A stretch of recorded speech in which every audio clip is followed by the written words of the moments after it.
Yes, folks, this is the aftermath of the blizzard yesterday, January 4th, 5th.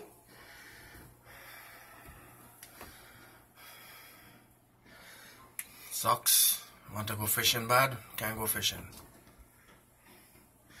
These people, look how they buried my truck. Both my trucks got buried.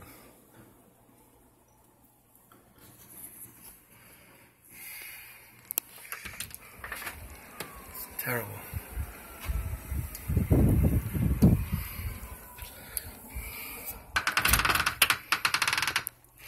Wind chill is minus 10 degrees. Temperature is only 15. Tonight is going on to 2 degrees.